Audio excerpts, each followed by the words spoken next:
Foreign direct investment driving development. Sustainable growth through knowledge transfer. Technology as a solution. Innovation as a way forward. Over 70 ministers, 140 countries, over 500 exhibitors, 8,000 square meters of exhibition, 15,000 businessmen and investors. The annual investment meeting, sustainable development through FDI-induced innovation and technology transfer.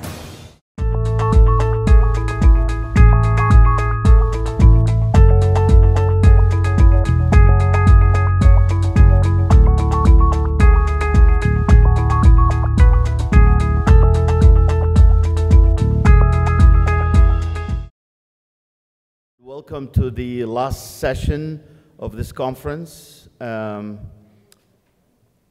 The title of the session is Top Business Opportunities, Innovation and Startups. We have, the format would be a panel of experts in the field, and also, we'll have a discussion. Seems like still a small room. We potentially open it for the audience to ask questions as well. But the exciting thing is that we have 8 or 9 startups, I think, that are going to pitch their innovations to you. And that would be the second half of the session. So welcome again. My name is Kamal Hassan, and I've been in the United Arab Emirates for the past 8 years. I run an organization, several organizations. One of them is an innovation management consultancy, but the largest of all of them is an incubator, accelerator, and a VC fund based in Dubai. Today's session, different than many other sessions that we had at the conference, and I'm sure all of you have enjoyed the conference and the different sessions. Today's session, we're talking about investment in very small things, but they are the big things in the future. It's innovation, and mainly innovation technologies. Today's session, we'll talk about the potential for changing the world with these innovations, and how you as investors, us as investors, should contribute and should work with these organizations. I don't think anybody in this room, and I don't want to ask this question, but I don't think anybody in this room could imagine the world without your cell phone, without WhatsApp, without Facebook, without some of the medical technologies that we use right now, and medical innovations that we use right now, without some of the robotics, some of the drone security systems, and many of these innovations that changed our world. And so the topic of this discussion is these innovations, and how we as nations, as different countries, how do we cultivate and how do we build innovative societies and innovative ecosystem. We have a great panel here. I would like to start by having the panelists on stage introduce themselves, where they come from, and why they are, what would they do and contribute to this great panel. We'll start with you, Sam. Welcome, everybody. Thank you. My name is Sam Ifrgan. I run a venture capital group called IGAN Partners, based out of Toronto. We focus on investing in 2 areas. One is medical imaging and diagnostics, so we're big investors in that field. And then the other is data-driven SaaS applications, so business-to-business software, but using data to improve processes within the business. And so we focus in investing in Canada primarily, more specifically in the Greater Toronto area. And I was an entrepreneur in both those spaces, and now I'm an investor in both those spaces. Thank you, Sam. Alex? Hi, everyone. My name is Alex Kanaev. I'm managing partner at AP Private Capital. It's a venture capital private equity group from Canada. We also have hedge funds and mutual funds. on a venture capital, we focus on an early stage, seed stage, where only a few people risk their capital. As you know, it's called 3Fs, friends, family, and fools. So we're one of them. Focus predominantly in industrial infrastructure and clean tech. Good. Thank you. Thanks. Ken? Assalamu alaikum wa rahmatullah. My name is Ken Emery, and I represent Funding Lab, which is a new venture being launched today. We see ourselves as a conduit between the young entrepreneurs with their ideas and the capital markets. We're involved in very early stage funding, working with incubators in emerging economies. And like I say, our platform's just launched today. If you visit it at fundinglab.net, you'll see some of the projects that we have up already. Excellent. By the way, just so you know, I've been meeting a lot of, I'm doing a lot of these panels. This is the largest panel I've ever had with VCs, all VCs on the same panel. It's such a hard thing to have venture capital and people who invest in innovation in one room, and especially in this ecosystem. So we'll start with the following question, because we have two from North America with a background in Russia, is that correct? Right. Right, and then somebody from Europe as well, and I can address the ecosystem in the UAE mainly and the Middle East as well. So Sam, how is the ecosystem in Canada when it comes to innovation and investment, and what makes it so innovative that you consider this is a hot area for your investment? So we happen to think that we have one of the best ecosystems in the world for innovation, and I think it's been confirmed by The Economist and Forbes as being one of the top innovative centers in the world. And the reason for that is multifold. One is there's a lot of incubators such as what you do that help companies get off the ground. There is a lot of government support for financing and venture capital. And the universities and the research institutions, the hospitals, are the breeding ground for innovative technology, innovative ideas, innovative business models. So when you combine all that sort of highly educated workforce, it's also an extremely multicultural workforce. I think there's 150 different countries represented in Toronto of people that live there. So you have this incubator of different ideas and the ability to take products to different markets because of their relationships. Once you combine that with the educational system and the fact that Toronto is one of the financial hubs of the world, and with a lot of the Fortune 500 companies based there, you have a soup that generates great ideas and great business people and good opportunities to invest. So great. So you have an ecosystem that has the talent, which is always the #1 factor that makes a successful, innovative ecosystem is talent, the availability of talent. You have the customers, which is corporates. Mm-hmm. You have the support of the government by introducing or by having laws that very inclusive, very they also invest aggressively. And they also invest, yes. Government as well as invest. Okay, Alex, in your domain, and I heard you talk a couple of days ago at another event, you guys focus on areas that nobody wants to touch. And so what makes that area so interesting for you, so innovative, and that you want, you would invest in them? Especially in Canada, yeah. Right? So, well, I'll tell you, there are many opportunities in Canada. At the same time, I'm here second time. The first time I was in Dubai in 90s, when Soviet Union moved from capitalism, from communism to capitalism overnight, and the same politicians become basically oligarchs. And at that time, Dubai was a trade center and become a electronics center between Asia and Eastern Europe.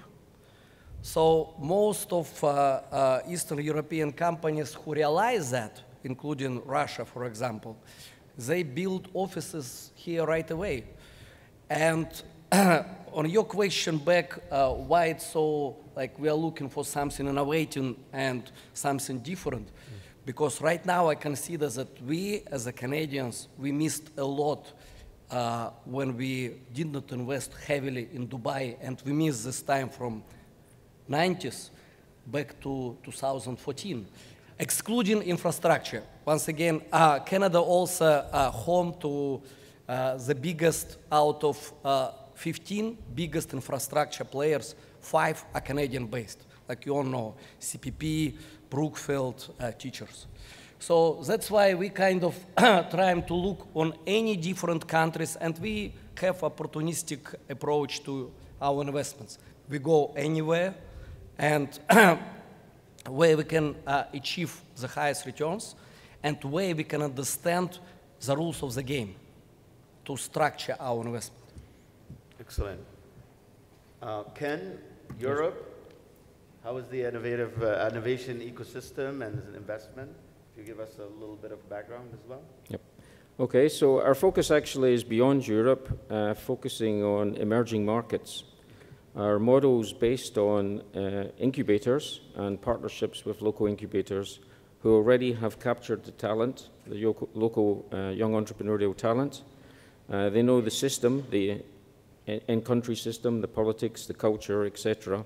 And so they're best placed to work with us in terms of developing that talent. Our entry cost into different countries is very low because we're using technology. Our platform's crowdfunding platform is a website, and using social media tools to promote that. And also because the incubators are already in place and funded, we've got that local partnership in place. So it's a very adaptable and flexible model which will allow us to visit many different countries. Currently, we've just signed up in Pakistan with 2 of the country's leading incubators, Plan 9 and Lums University, which is one of the most prestigious universities in Pakistan. My own background is working for Prince Charles in the UK for the last 12 years on youth development with his charity there, the Prince's Trust. So I come from a social background in terms of youth development, and that's my passion. But my founders, co-founders here in Dubai are both from financial investment backgrounds. So we have a nice blend of commercial and financial acumen combined with the social and human impact as well, which I think will be reflected on our crowdfunding platform. For example, there just now we have a project from H&O Services in Pakistan, which is looking at how to help blue-collar workers, typically from rural areas in Pakistan, access job opportunities within the cities. And we also have a project from Burej refugee camp in the Gaza Strip, where we're helping a young woman to set up her own business in what's very difficult and tough conditions. But we also have commercial projects, and Severa, for example, is a shared taxi-based system helping people in Pakistan to move around the major cities much more cheaply and cost-effectively. So I think the ecosystem is really important. What we want to do is work with the incubators to provide seed funding towards the end of that incubation cycle so that we can increase the volume and quality of young entrepreneurs and businesses that are flowing upstream eventually to the stage where they'll need venture capital and business angels to support and grow their business. Excellent. Now we basically start talking about the hard questions. Many people in this room and in this conference are coming in seeking investment in mainly what I saw out there in the exhibition area is a lot of large infrastructure investments, large infrastructure projects, some technologies, but the appetite of investment in this region and in general emerging market is twofold. Less risky investments, things that we can a little bit more secure, and that means investment in infrastructures, in real estate, and in things tangible that you can hold on. And the other appetite is something that, with some security in mind, with some return as well. But this is, for you, you know, as a panelist here, this is not the case. This is not what you invest in. Sam invests in very, very difficult, research-intensive, high-risky projects that is very specialized in imaging and medical innovations that many, many investors in this room might find it very difficult to justify. So what would you say that the benefit of actually investing in such innovations or in such stages of investment? The seed, the Series A, the very early on investment that many investors in the emerging markets would not want to touch. So this is a question for all of you.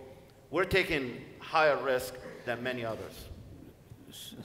You want me to start, or? Yeah, you can start anyway. Okay, so obviously the risk appetite is the reward, and it's all about mitigating risks. What we don't do is, we're not a seed investor. Okay. So we don't take any technology risk. So let me give you an example. So on the medical imaging side, we won't invest unless some clinician or researcher has built a product, has tested in a clinical setting, and it works. So we know that the technology works. Now, it's not ready to be mass manufactured, and it takes a lot of money to commercialize the product and get it to regulatory approval. So that's where we invest. We invest. But that's a technical definition, seed. I meant anything that do not yet even have revenue. No, they're definitely pre-revenue, but pre-revenue. Yeah. There are different stages of craziness, if you want, yes. of risk. So we invest after the technology risk has been accomplished, is gone. So we mitigate our risk that way, which means we tend to focus on companies, on taking the companies through commercialization. Same thing on the software platforms. What we do is they've usually raised $3, $4, $5 million from friends and family, and the other F would, the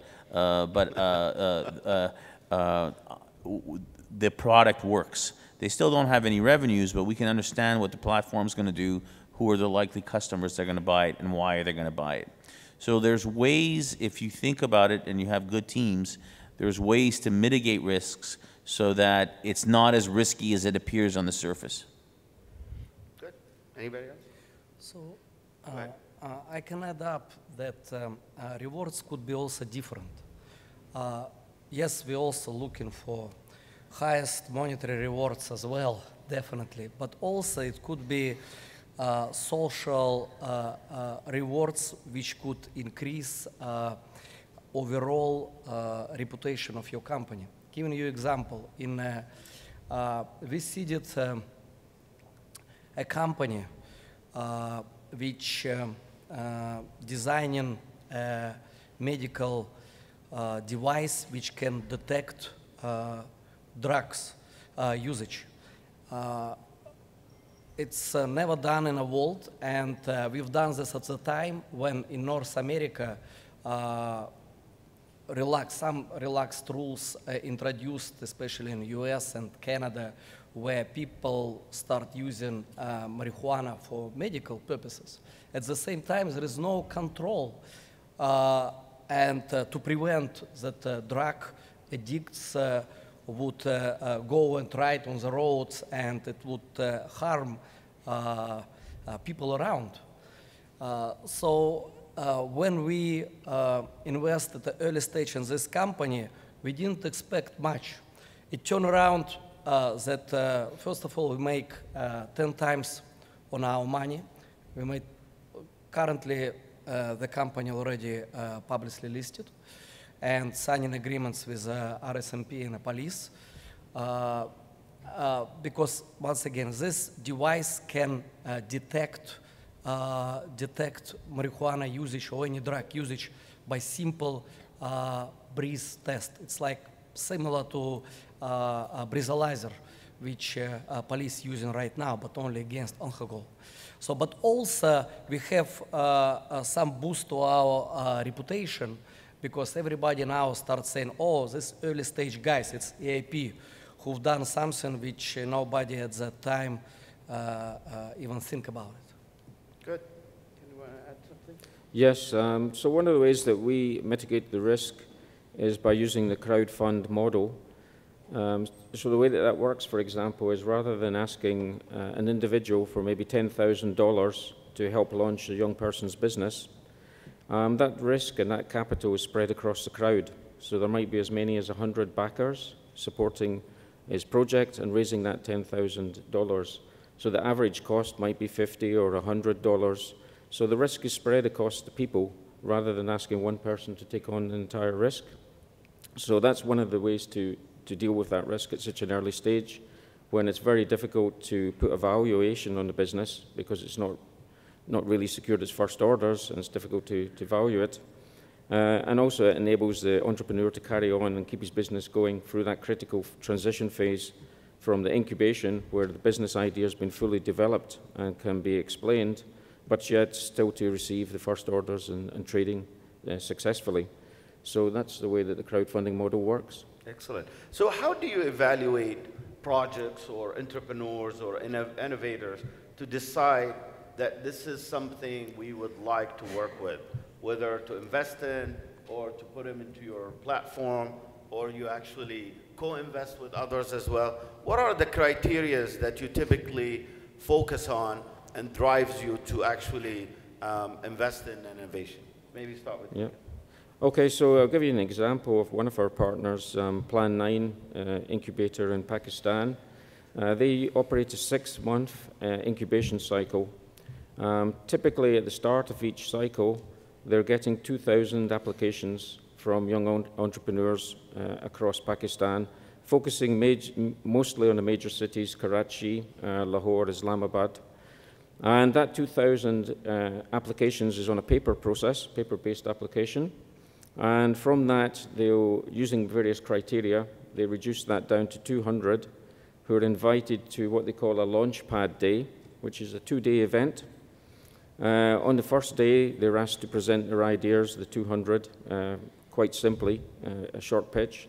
And that's reduced to 30 potential young entrepreneurs who are then asked to work through the night to develop a fully blown pitch, which has to be delivered on the second day. So it's quite a sophisticated and tough selection process.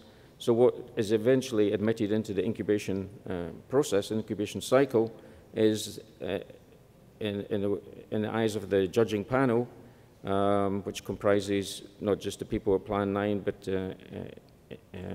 entrepreneurs from the business community. What gets into the incubation cycle is heavily filtered and selected, and is based actually on the young people's potential and their own pitches. Excellent. And Alex, other than illegal stuff, what other criteria? Other than well, definitely we're looking on a management team and who stands behind it, this innovation. But at the same time, it's not for us so critical only because we play an active role on like at least half of our investments. I am sitting on a board, for example, and definitely can. So we can actually replace some of management team if needed. We're mostly looking on technology. So for us, technology it's a critical, and the technology should have a global appeal. It means it should be in a high demand globally in many countries. Just give you example, recent investment was done in smart autonomous solutions. So the company increasing transmission lines capacity almost by 20% by simple installation of one device which wirelessly transmit data to utility companies. Same technology used in the railways, any infrastructure. So this technology could be used anywhere, and it started in Canada because it's a cold climate, definitely could be used in Siberia, and for any climate where temperature is low or high, for example, Middle East, where it's like a lot of areas in a desert and it's remote areas. And this technology prevents any sagging of transmission lines or basically blackouts. So we definitely, when we support this technology, we know that if it's not working in one country, at least other country, especially, for example, Dubai. I found out that Dubai, one of the leading countries which trying to get best of the best and implementing in a very fast fashion. So in this case, the risks of investments significantly reduced. Okay, so for you, the management team of the company you want to invest in might not be the top priority because you operate, which is a very different type of investment. Yes. Not a lot of investors actually operate. Here in this region they do, but in general, globally, not a lot of investors. Right. What's important for you is the actual innovation and its scalability as well. Right. Sam? So very, very similarly, we're used to working with incomplete management teams. At the stage that the companies we're investing in, they don't have an all-star team as a management team. So what we look for fundamentally is that the chief scientist, the chief technologist is world-class leading edge. And then from that, we also play an active role. We always sit on the board of the companies. We usually help build the management teams and help focus the companies. I'll just give you a couple of examples of what kind of role we played in. There was a team of engineers that were world-class engineers in terms of manipulating light, photons. And they've developed the first set of glasses that allow the legally blind to see. I don't know if you guys have seen it, but it's gone viral all over the world. You put these, blind people put these glasses on, and they immediately start seeing. And it's a huge medical breakthrough. I guarantee you in 5 years, there'll be millions of units of these sold worldwide. The team was absolutely fantastic. Engineering team did not have a clue about how to commercialize it or take it to market. So we came in, we invested in it, and our immediate next steps was to build a management and marketing and sales and marketing team. And same thing with a company called Moleculite, which had a lead researcher, top imaging researcher in the world, had done clinical studies that showed that he can help heal wounds 3 times faster using his imaging technology, but he was just a researcher. So we spun the technology out, put it into a company, and brought in some very leading edge management from the US and Canada to augment the team. So at the end of the day, it comes down to it's technology, but there's got to be a team behind the technology. So it's always about the team one way or the other. Either they're terrific scientists or they're terrific business people. And in our software side, we look for more of that because software is a lot more competitive. There's less intellectual property. So therefore, you have to move fast and you have to move very effectively. So on our software companies, we look for good, solid teams that we can help build on. Excellent. Now, I promise you this is the last question, and then we move to the fun part of the session. Many of us, and myself, I have been fundraising for the several funds we have. And as investors, all of us, we always fundraising. Fundraising meaning finding investors that we pool their money in, and we manage it for them in order to invest in these type of innovation. The region here, especially the GCC, is very rich, very has a lot of institutional investors such as sovereign funds, and also has big families and family offices that has the potential of becoming investors in such innovations. The difficulties I personally found in this region is that what we just talked about, the risks and the mitigation of the risks. And I found that also the investors' education and knowledge about how to invest in innovation and in startup and in small companies that are about 4 or 5 people or 10 people that still pre-revenue. So a question to all the panelists, being capital partners and investors, how do you convince an LP or a limited partner or an investor to join you in such a crowded market for investment? So we'll start with you, Sam. What's your value proposition and how do you convince them? I would say two things. One is we are always the largest investor in our companies and in our funds, personally. We meaning yourself? Yes. Okay. So there's strong alignment. So if we make money, you make money. If you lose money, we lose money. So alignment is extremely important. And so that's the first thing. The second thing is I've come here, this is the third time, and I've been to Kuwait also. I think what I'm trying to position, I think there's got to be a quid pro quo here. I think from a investment perspective, if you're living in Dubai, to invest in a Canadian technology company is kind of a very difficult mindset. But this area of the world is building some of the best infrastructure. Let's healthcare, the best infrastructure in healthcare in the world. I mean, I think there's more hospitals going up every day here than probably anywhere else in the world. And those hospitals have to be equipped with the best technology, which fortunately a good chunk of it is coming out of Canada. So the approach I've been taking with potential investors here in this part of the world is, look, we want you to come and invest and partner with us in our Canadian technology companies. And in exchange for that, we are more than happy to come to some sort of commercial arrangement where you can distribute and bring these products to this part of the world. Because as Canadian companies, we're primarily focused on USA and Europe. This is not an area that we would come to right away. So I think that that's appealing to investors of this region. So it's not return, but also it's return. Fundamentally, we want to make money for everybody. Yeah, it's not but just return. It's not just return. It's also cooperation, a joint venture. It's technology transfer. It's a way for this region to start incubating their own ventures. So the message, Sam, don't wait until the technology becomes a $10 billion company and then bring it to the UAE or Saudi.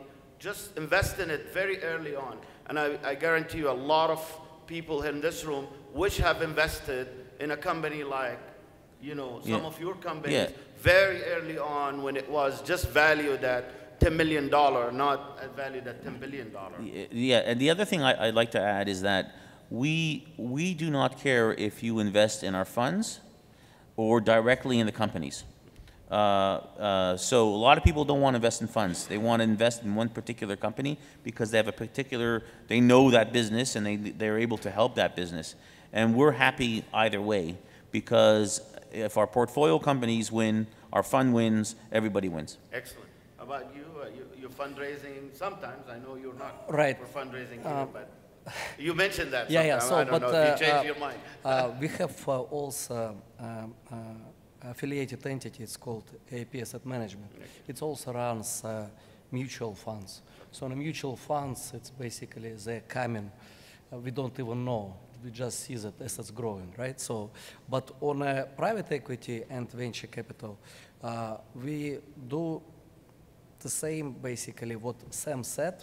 It's, we even prefer that they would invest not through us, they would co-invest with us. In this case, we let them invest directly into the company, and while investing directly to the company, not only money but technology, access to technology, but also we would build a relationship between us. And then they would have a choice.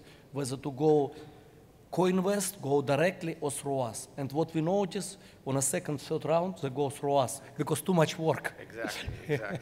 How about you, Ken? You guys fundraising? How are you convincing LPs? In a nutshell, we're funding the pipeline of young entrepreneurial talent in emerging economies. That's our aims and objectives. Like I said before, we're making the cost of doing that very low, comparatively speaking, one, using a crowdfunding model, and secondly, because it's very early stage seed funding to help transition them from the incubation phase through to the point at which it's a viable commercial business that's trading and has orders. So our model is quite simple, and it doesn't require large capital injections from anybody. We're obviously using social media to promote it. For example, in Pakistan, we'll be appealing to the Pakistan diaspora. Throughout the world, Pakistan has a very large diaspora. If we take Palestine as another location, again, there's very many people who are interested in the Palestinian situation and cause and would like to make a difference there. And again, another example being Nigeria, the powerhouse of Africa. 72% of the population are under the age of 30. So when we talk about direct foreign investment, how do that 72% benefit over the next 20 years as they grow up? What's their participation and share of that ownership and success of their economy? And we believe entrepreneurship and young people setting up their own businesses will help to transfer some of that technology from the outward investing companies to local indigenous businesses. Good. Excellent. Our approach to fundraising was we will invest actually in startup grown up here as well, not just globally, but we dedicated 50% of our investment in startups and technologies that are actually coming out of the MENA region as well, which is very risky because the deal flow, as many investors tell you, you know, it's a smaller deal flow compared to what you can see in Canada or North Africa or anywhere else as well. But something you have to take on in order to be part of the growing ecosystem of the region. So, okay, so this is the last of the panel discussion. Now we have a very interesting format for everybody. Basically, 8 startups, is it 8 or 9? I don't remember, but I think it's 8 startups that will pitch their very interesting innovation. And what I want you to keep in mind, innovation is 3 types.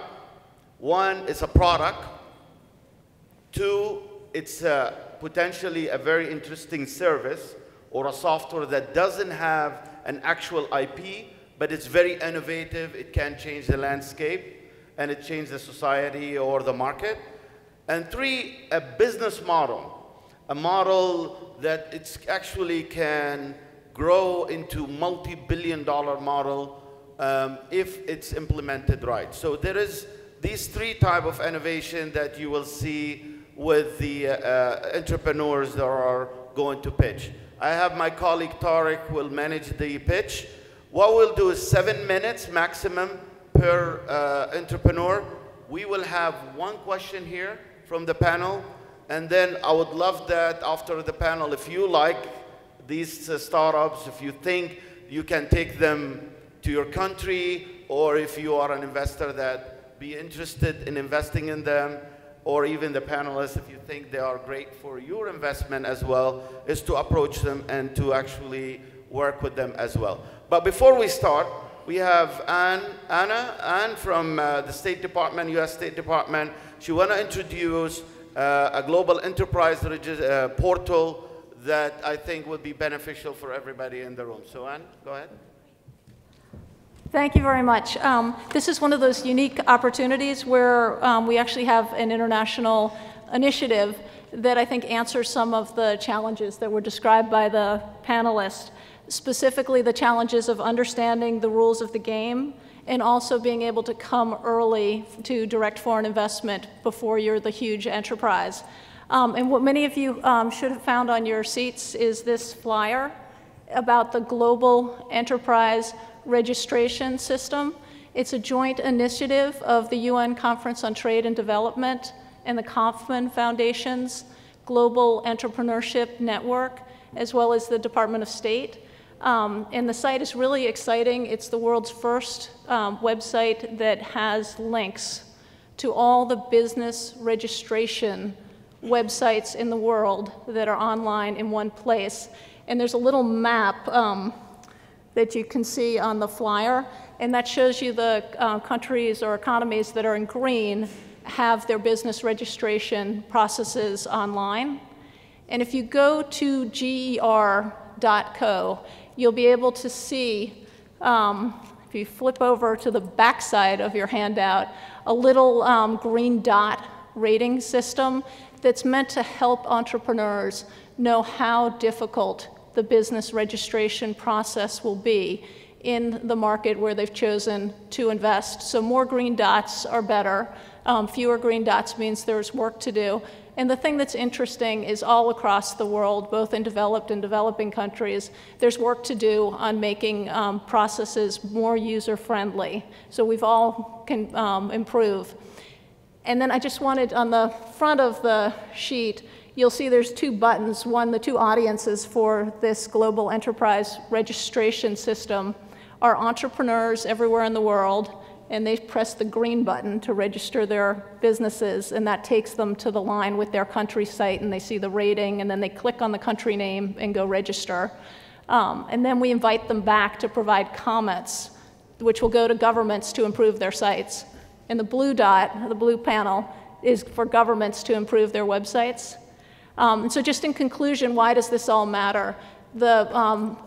In the developing countries, in general, over 50% of economic activity can be in the informal sector, meaning the businesses aren't registered, and so the people probably don't have access to bank accounts and aren't able to grow their businesses through loans. By making it easier for entrepreneurs to register their businesses, then they can access loans, they can grow their businesses, they can become part of the whole government infrastructure with social services, and the governments can collect tax revenues to finance sustainable development, which is the whole purpose of this particular conference, where we're focusing on financing sustainable development through foreign direct investment. And it's also the site, by putting processes online, not just business registration process, but all processes online. It's a big effort in order to encourage good governance, transparency, and predictability. And this helps everybody. This improves the investment climate and improves the opportunities for entrepreneurs. Thanks very much, and I hope you'll visit ger.co. Thank you. Thank you. Thank you, Kamal. I'd like to introduce you to the first startup. He's Danny from Colorbook, and he's bringing innovation in the education sector. Thank you all for staying back and showing interest in young tech entrepreneurs, such as myself and the others that are presenting today. Before I begin, I want to just give a big shout out to two of my biggest inspirations and mentors. I'm very happy to say that Dr. Fuad Murad is in the room today taking pictures. He's the main figure behind the Stars of Science initiative by Qatar Foundation.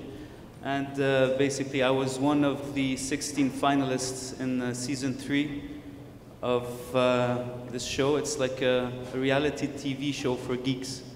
So basically, Stars of Science was a pivotal experience in my life, and I wouldn't be here today if it wasn't for my experience and the knowledge I gained through Dr. Fuad Murad's tutelage. I also want to give a big thank you to Kamal. He's been supporting me personally and the entrepreneurial circles and ecosystem in the Middle East for a very long time, as far as I can remember. So if you could please give a big round of applause, both of them. Thank you, guys. All right, so just before I begin, also I'd like to know how many in the audience have kids under the age of 10? All right, good. That's good to know. So you'll be able to relate, and those who don't have kids will go into a nostalgic flashback with what we're doing with our Colorbug application. I'm Danny El Aid, founder and CEO of Pixelbug. Pixelbug is an augmented reality technology company, and we've been running since 2012. We've built credibility in the region by providing leading blue chip multinationals such as Procter & Gamble, Nestle, and Sony high value technology adoptions. So today, what we're doing currently is pivoting into a more product-oriented model. So instead of providing projects to companies, we are now going through a shift and focusing on developing our own products. Why? Just because we understand that now we've invested enough in R&D and in experimenting with the augmented reality technology, and have finally realized where there's a crucial gap in the market and where there's the most value for augmented reality. Augmented reality, essentially, for those who don't know, is the process of overlaying digital content onto the physical world through any camera-enabled device. So the way we do this is by creating content, a computer graphic, and fusing art and technology together to overlay this content and providing more information about the physical environment. Colorbug, now going on to the app itself, is an augmented reality edutainment app that magically brings to life kids' storytelling and coloring books. So if you're wondering how we make this magic happen, it's quite simply by taking a coloring stencil, just like this one. So this stencil is something that you parents must do with their kids, and that you must have done as children as well. And essentially, we've realized that coloring and storytelling books have essentially remained the same for many, many years, but technology has really disrupted children's lifestyles. And I'm sure all the parents in the audience can vouch for that. How many of your kids were able to use iPads and smartphones before even reading or writing? Can I see a show of hands? All right. So most of those with children can vouch for that. And we realized that from research that when children use these tablets excessively, they don't develop the necessary motor skills for writing. And so what we want to solve here is by combining the physical element of coloring with the digital engagement of augmented reality, we're able to bring magical experiences to life. So the opportunity here is that we understand that there's a very, escalating smartphone adoption in the world, and that AR adoption itself is increasing to 3.5 billion by 2017 from 118 million back in 2012. So there's an increase in the use of augmented reality. And we can see this from Google's investments in AR, Google Glass, or Intel with their smart devices. A lot of them are now investing in augmented reality technology. Last year, a Magic Leap came up with $500 million investment in this technology. $500 million. So there's no escaping technology. We need to fuse the two. The market size, there's 1.9 billion kids, just to give you an order of magnitude, billion kids under the age of 15. And e-learning apps are going to grow to $107 billion market in 2015. We have, because we're dealing with very high-level innovation here, we have very little competitors. Our main contender is Scholar out of New Zealand, but we're very superior in a multitude of aspects. We have superior technology, superior content, and a superior strategy of distribution.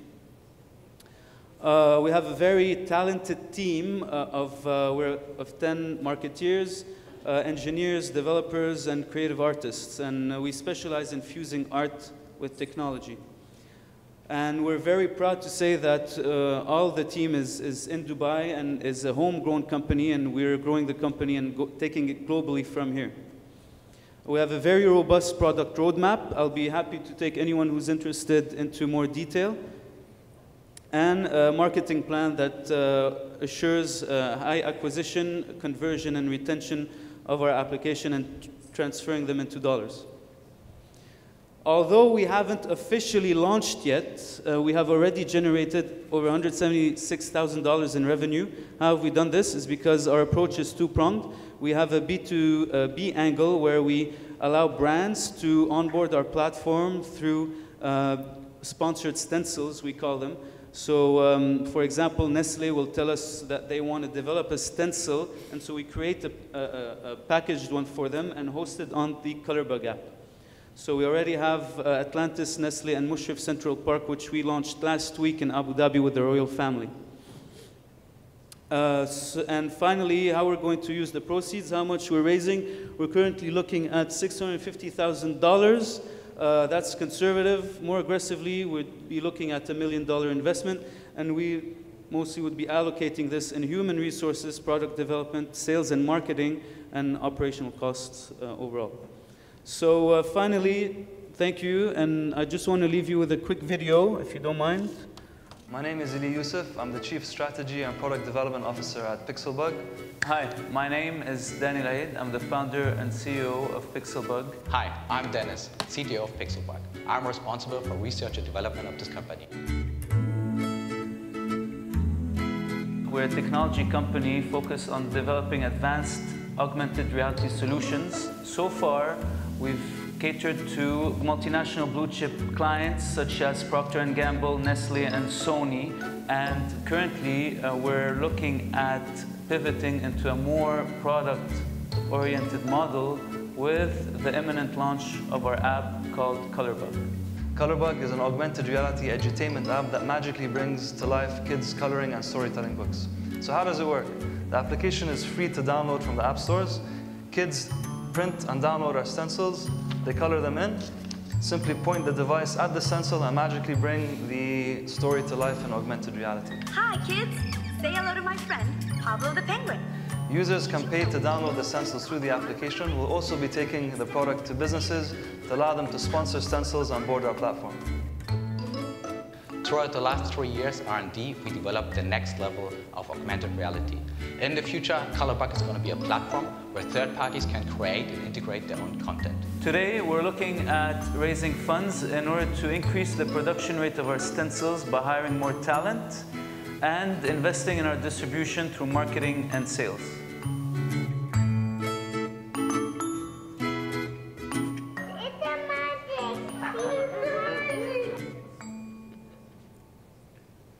Thanks, Danny. Thank you very much. And if anyone is interested in seeing the demo, I have it with me. I can show you the prototype and take you through the entire experience. Thank you very much for your time.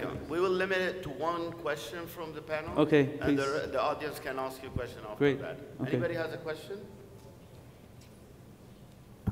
Well, my first question is on seeing a lot of companies in this space. The biggest challenge is marketing, and I saw on your budget that was probably the smallest use of proceeds that you had for marketing. The challenge of reaching consumers worldwide and getting mind share for them to download this app and actually pay for it is going to be a huge marketing challenge. If you could just talk to how that's going to work. That's absolutely correct. I'm glad you raised this point. So our strategy now is to focus on this market. We want to make sure we dominate this market, so that we don't want to go global and invest in heavy marketing dollars to go globally at first. We want to dominate this market, go up the rankings here. And so hence the investment is relatively smaller here because the market is smaller. And we're focused more on very tactical PR strategy and B2B angles, bloggers, who will help us market the app through sort of viral channels. So eventually, once we gain the domination in this market, we'll go global and then invest the heavy dollars once we raise our next round. You're not worried that somebody by then will have copied it? Not really, because we have substantial differentiators for the market here. We're going to launch with a bilingual, the app will be bilingual, so leveraging on the Arabic content gap here. So we're already leaders in the augmented reality space. As soon as we launch, we dominate here. For us, then it's our content is IP'd itself. So we won't have others copy the content itself. It's not just the technology, because that nowadays everything can be reverse engineered. The content itself needs to be secured, and that's why what we're leveraging. Excellent, Danny. Thank you very much. Thank you. All right, Danny started by saying, Kamal, thank you. I gave him 1 minute. Don't try that trick with me. Okay? So let's stick to 7 minutes, please, and we go for the next person. The second startup is Swapaholic, and they bring innovation into the e-commerce, and the co-founders are based in Ghana, and I'd like to invite Francis to pitch for the startup. Hello everyone, and welcome. Thank you to my teammates who just finished the pitch. My name is Francis. I am the CEO and co-founder of Swapaholics, which is an interactive platform that allows you to swap products, skills, and services. So how would you feel if there was a platform that allowed you to trade seamlessly? How would you feel if there was an interactive platform that allowed you to trade without the use of money? Nothing, zero. How would you feel if there was a platform where your skills was your currency?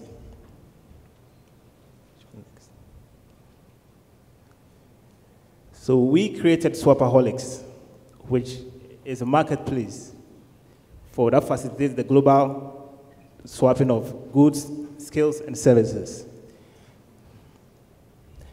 For every good idea, you need a very good team behind it. We have a very solid team that's just taking the idea from idea stage to the product stage. We have Disha, who serves as our mentor, who works with Basement Project. She has an extensive knowledge in marketing and product development. Then we have Michael, the CTO, who also is a mobile and a web developer. And I'm Francis, who works with the business side, who has 8 years experience in software development and product management. In Africa and the emerging economies, access to cash sometimes becomes a problem. We don't have online platforms that process payments. So we don't have the PayPals, we don't have all these new payment platforms. So there's a trade barrier that restricts people from actually having a platform to trade. Also, sometimes people just don't want to swap. People don't want to sell, sorry. They just want to swap the item. Let's say you are in Dubai, you've moved in, you've purchased some furniture and the rest, you are just about to leave. What do you do with the furniture? You probably go on an e-commerce site and list it with the hope that somebody will buy it. What if the person doesn't buy it? You might just want to swap it for something, a simple thing that you can carry along. So you just say, oh, I have this couch. How about you give me something that's very little, maybe a token or a memento, or something that is of equal value. So we swap the couch for what you give me. Also, when you have access to the freelance and the freelance platform, it's very difficult to hire skilled labor. Let's say for freelancers, for people who put their jobs online.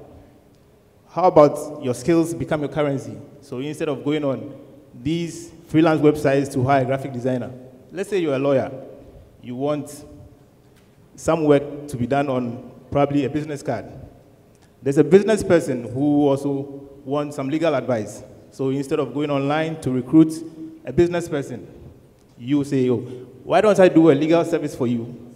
Then you design my business cards for me. So your skills here is your currency. So you're paying for a service with your skill. So you swap skills and you accomplish a mission. The opportunities for swapping is endless. Looking at the Middle East and Africa, as of between 2012 to 2015, there was about a 300% increase in online trading, which is very significant, which is expected to double by 2020, which means the online market space is growing at a very fast rate. Also, access to the internet in these aforementioned countries was 70% for the year I mentioned between 2012 to 2015, which is also expected to double. And also smartphone penetration, which is the in thing now, is also 80%, which all the odds are in the favor of moving towards an online trading platform. So we launched our product on 3 major verticals. We have the product swap, we have the skill swap, and then we have the service swap. We are looking at, for the UAE market, we are starting something we call the car swap, which allows you to trade your car with a car dealer for a new one, what we call the trade-in. So basically what people do now is they just, probably if I need a new Toyota, I probably have to sell my old one and go and buy a new one. We don't want you to go through the hassle of the 3-step approach where you have to sell, raise money, and then go and buy a new one. You say, well, I have this year model Toyota, you make an offer to the car dealers, and so I want to swap this car for this car that you have. If it's of equal value, there's no money involved. If it's of a differential value, whoever has a lower amount just tops up with the equivalent amount, and you have a swap, and it's as good to go. We have the product swap, which we launched in Ghana about 4 months ago, and it's gained significant traction. What it does is allow people to list their products online. So we have people listing, they have an iPhone 4, they want an iPhone 5S, they have a bicycle, they want something else. They have very interesting swaps that are on the website. And also, the interesting one we plan to take global is the skill swap, where your skill becomes your currency. So you swap your skill for a service. Our solution for the product swap, we have the web platform ready. And all those listings that you see there are real listings. People actually listing stuff that they want to sell. We have the mobile app, Android version also ready. We developed that. We launched that in about 2 months ago. And it's generated a lot of downloads. A lot of people are downloaded. And we have a lot of listings that come on the website. Our journey, the Swapaholic journey, has started from June 2014. As you can see, it was an infant, a young baby. We launched it. And it's progressed steadily across time. We have an impressive milestone that I would like to discuss with you from 2014 to 2016, what we plan to do, what we plan to launch next, the markets that we want to go in, and other significant variables. For every product, you need competitors. They say competition brings efficiency. If you don't have competition, which means you are probably moving the wrong direction, or nobody really wants to use what you have. We don't have direct competitors per se, but we have, for the freelance base, we have the e-lands and the O-desk. What they do is they allow people to list their services for a fee. We are trying to change that. We are trying to allow people to use their service to pay for a service. So we've become more like the social twist to it, so we don't involve money. When it comes to the service swap, we have the BizX. They deal in the corporate barter, what they allow businesses to trade with each other to get rid of excess inventory. That is also a direct competitor. Aside the good idea, aside the products and services, we are also raising money.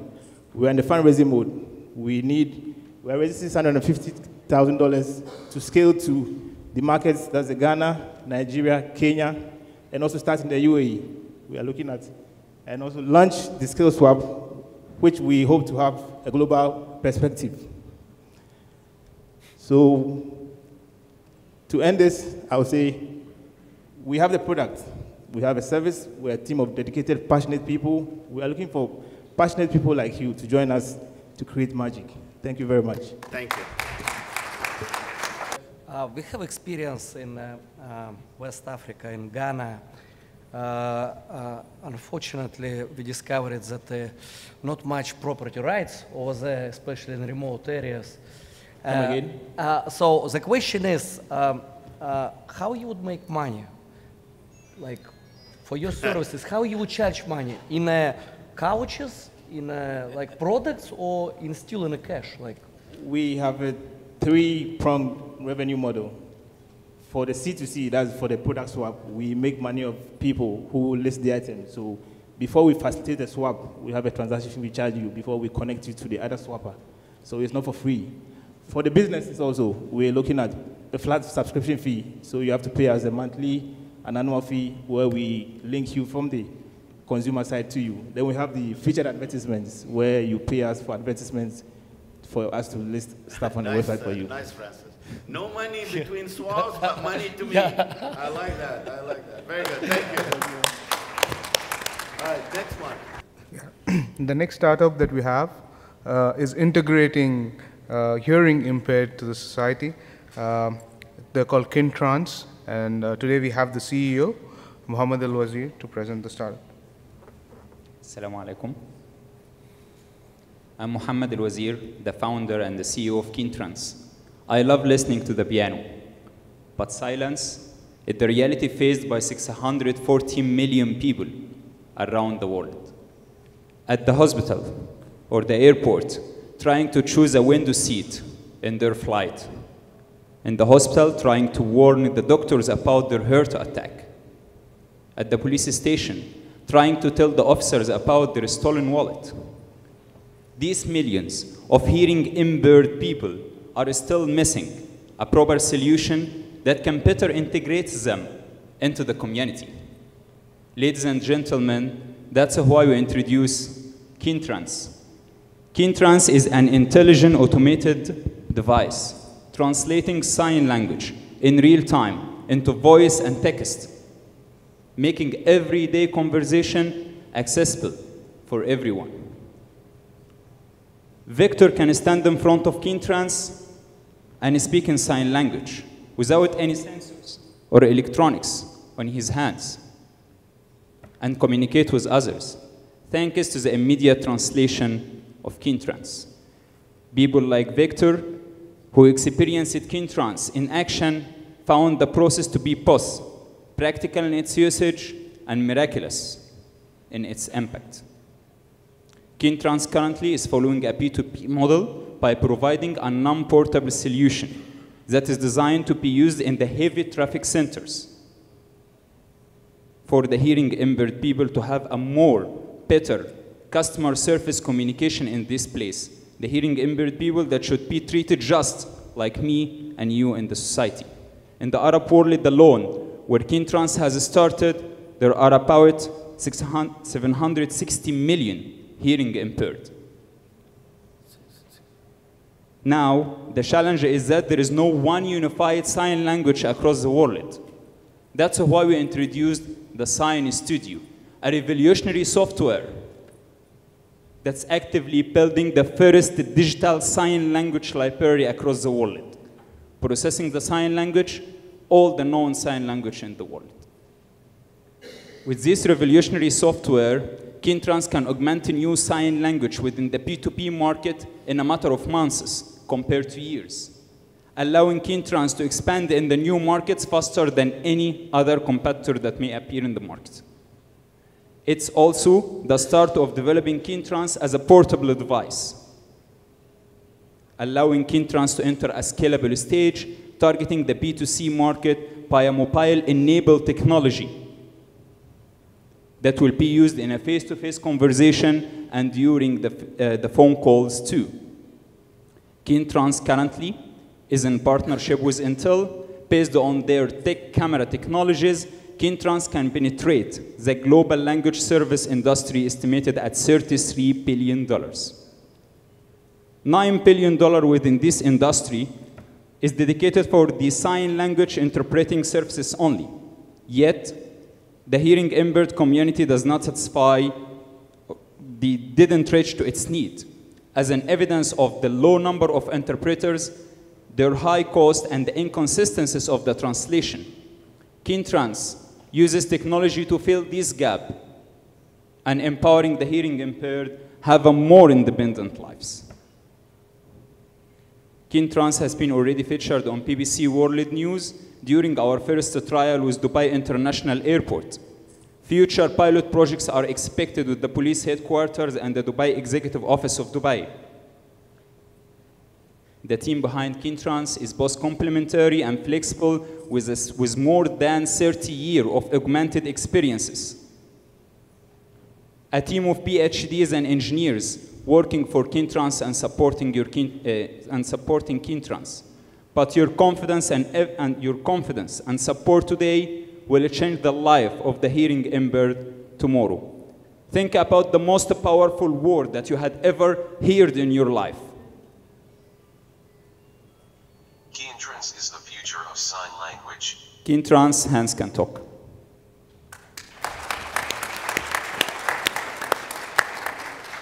Thanks, Mohammed. Any questions? I just want to understand the underlying technology here. You're translating hand motions, something is recognizing hand motions and translating them to voice, right? Exactly. Are you using like the Microsoft Connect engine?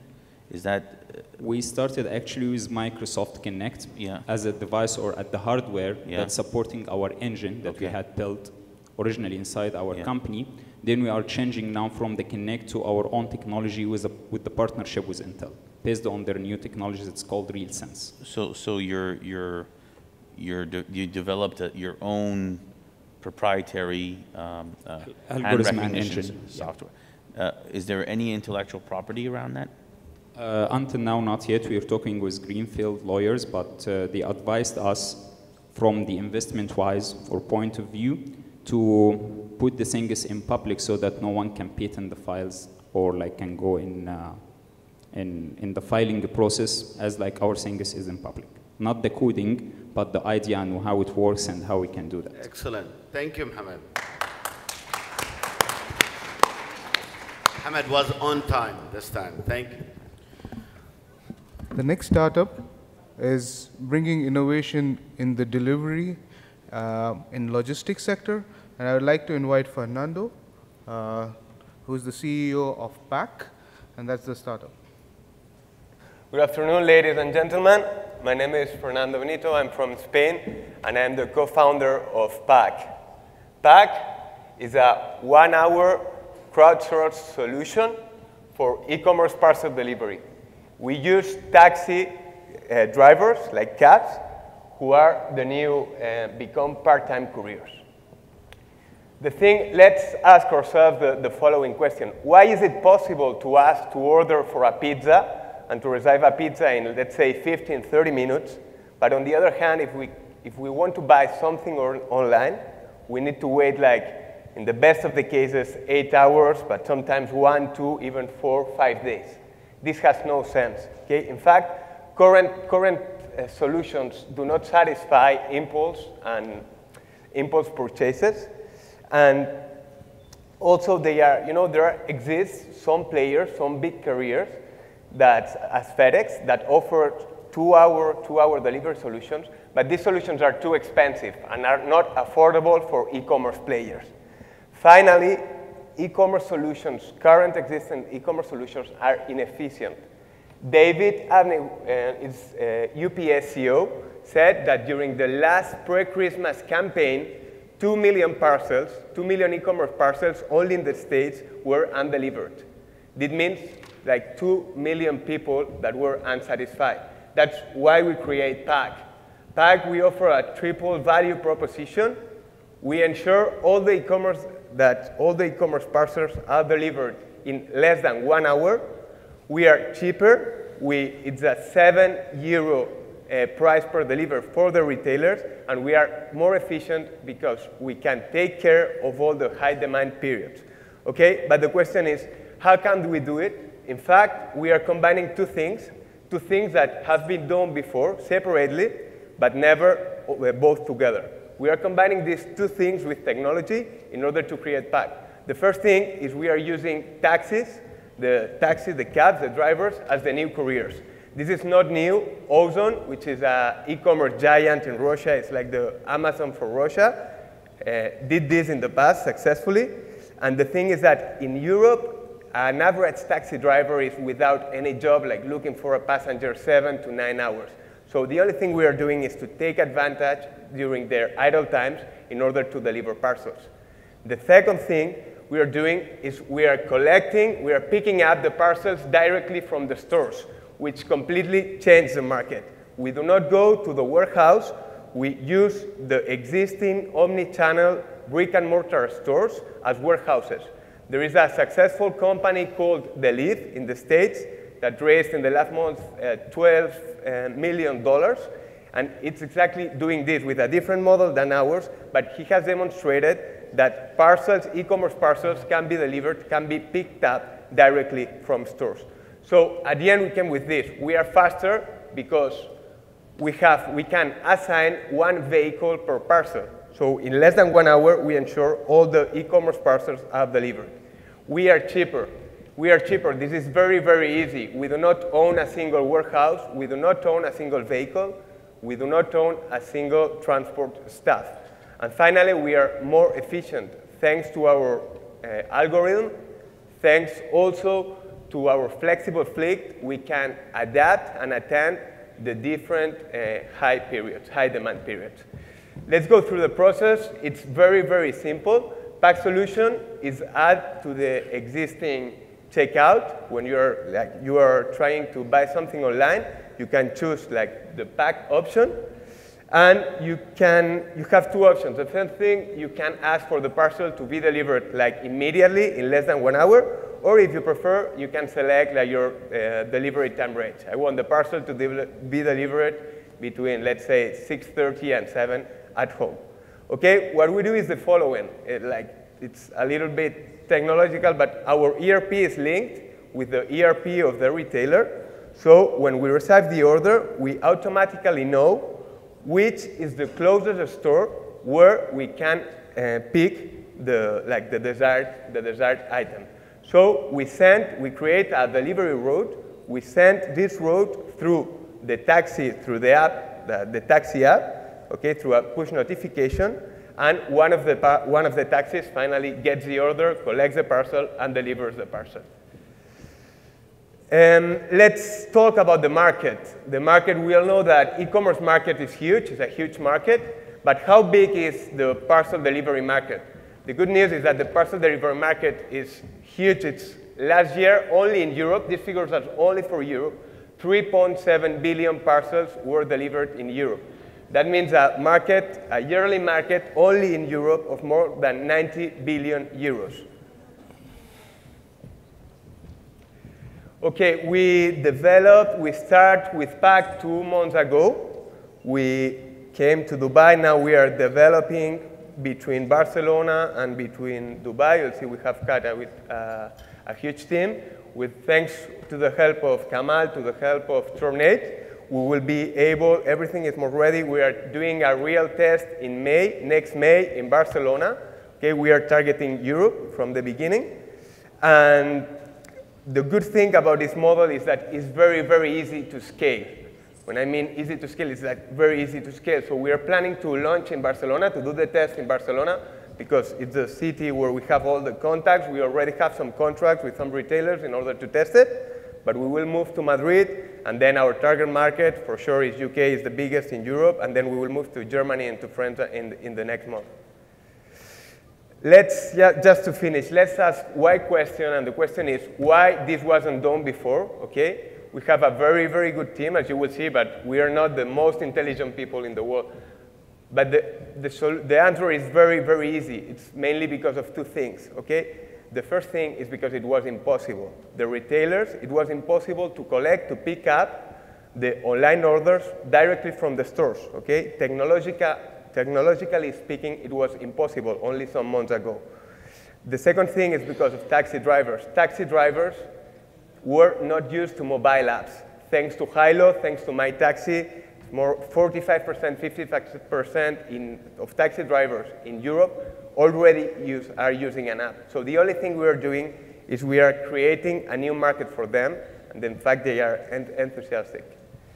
The team, we started only 2 months ago, but the team has grown a lot. We are now 7 people. We are expecting 13 in the next 2 months.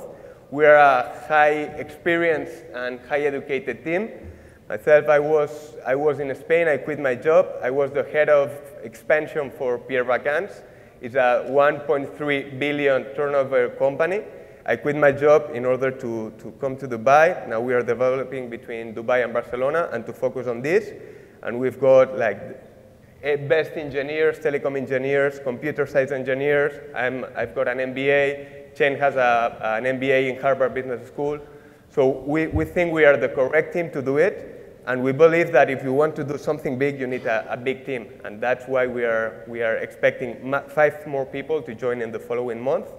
And if you have, that's all. If you have any question, if you want to know more about our project, about our team, please feel free to contact us or to write us an email. Thank you very much.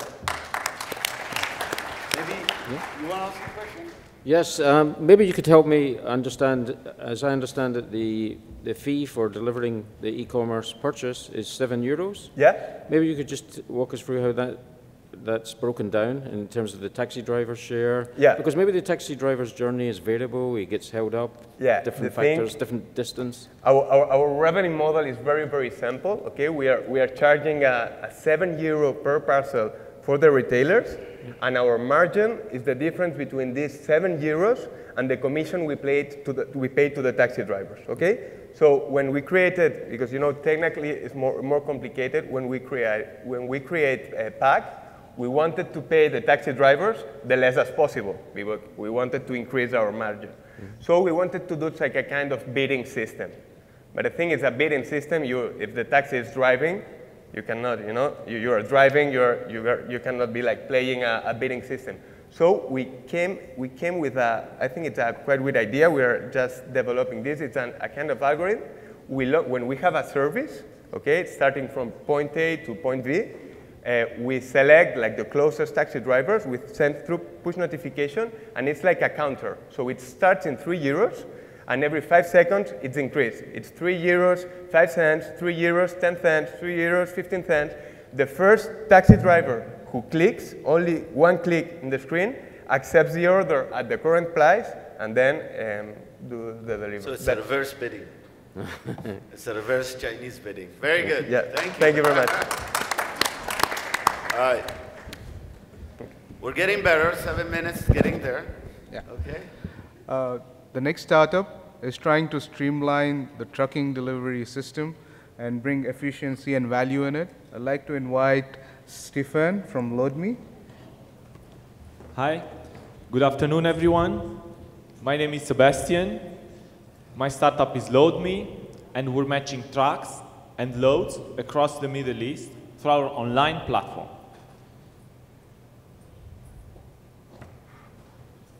I was leading the sales for a major transporter in UAE, and I've noticed that most of the trucks come back empty from their destination once they deliver the good.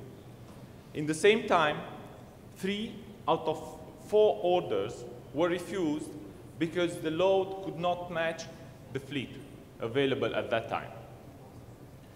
This was leading to many frustrated clients, and in order not to lose those clients, I started to match them over the phone with other transporters.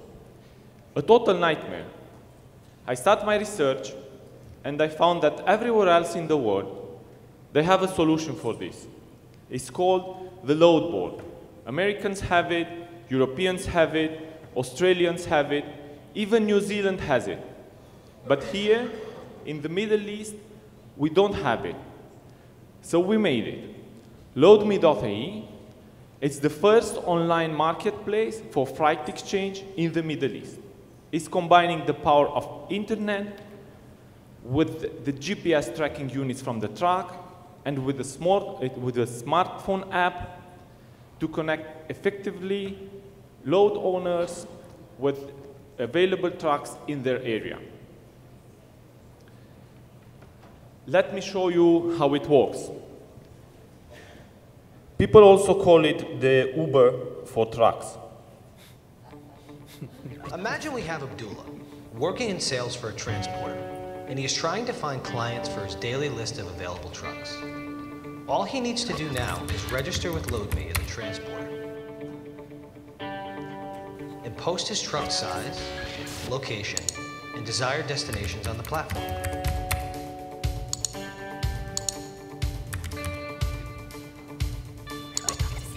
At the same time, Kareem, working in the logistics department of a company, is looking to find transportation for his goods from Dubai to Riyadh. Instead of calling all his contacts, he can just log on to LoadMe and use the powerful search tool to select the one who has available fleet for Riyadh, just like Abdullah. Then he can contact him and book the transport in minutes.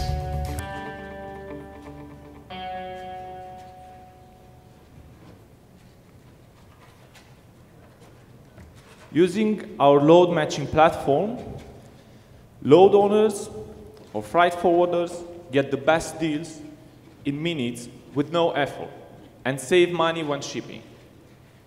Transporters, being connected to a large pool of load owners, they increase their chance to find load for their return trips.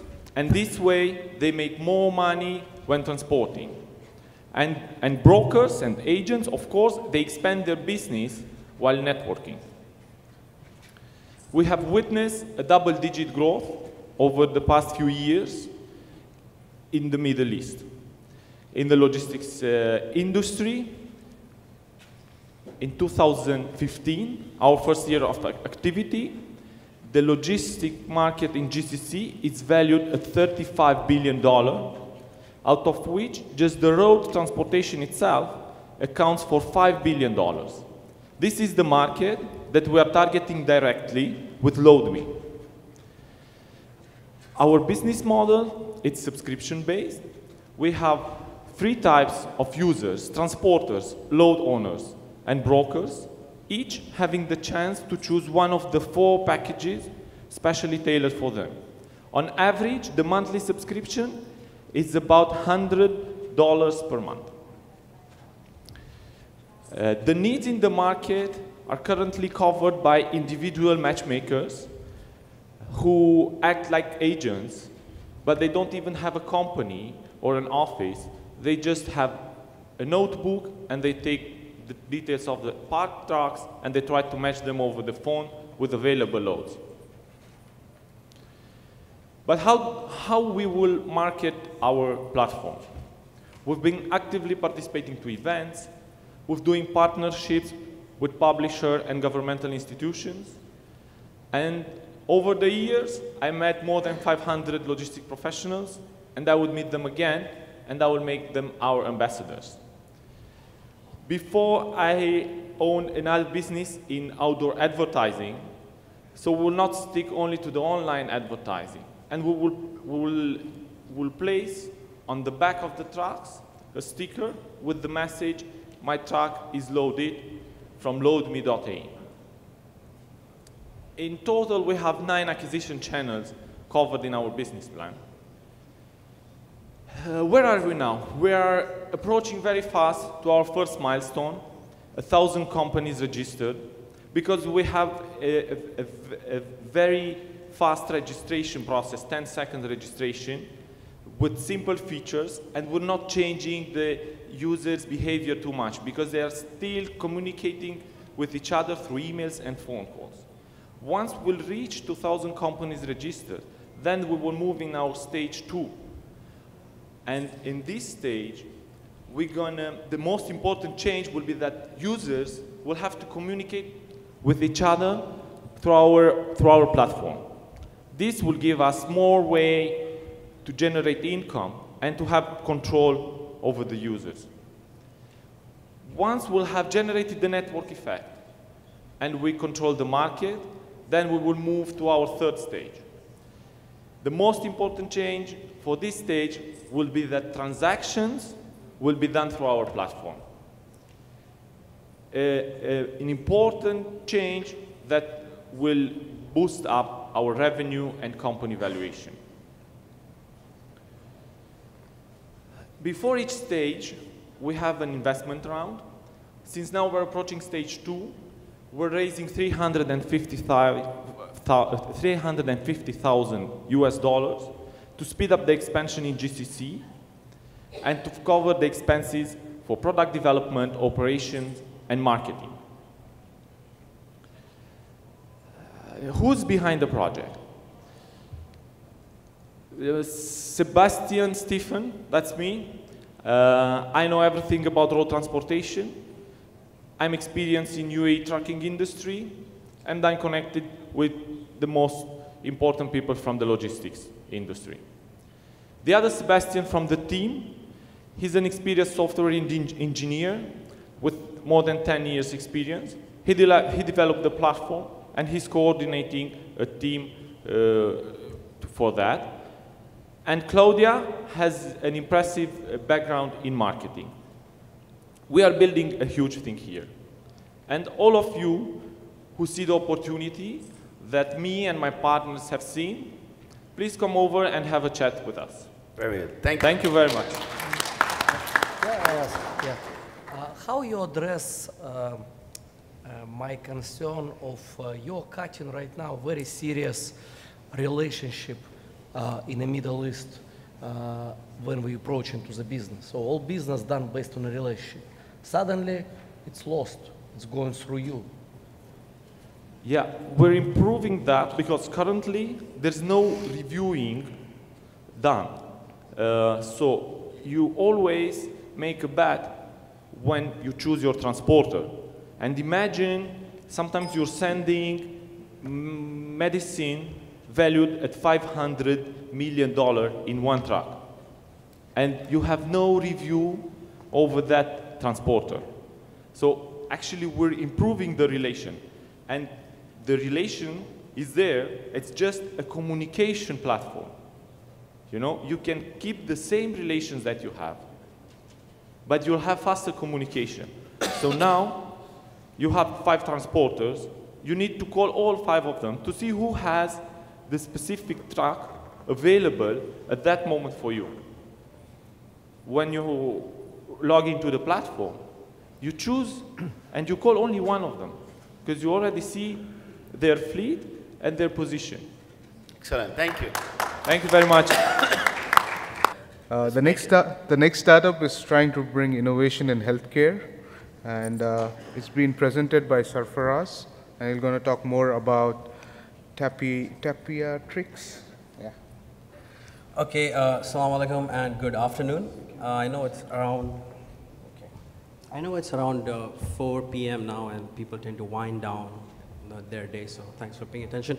Okay, so what I'm trying to do, we live in a time of a sedentary lifestyle behind a desk and sitting inside a nice office, so this obviously leads to health problems.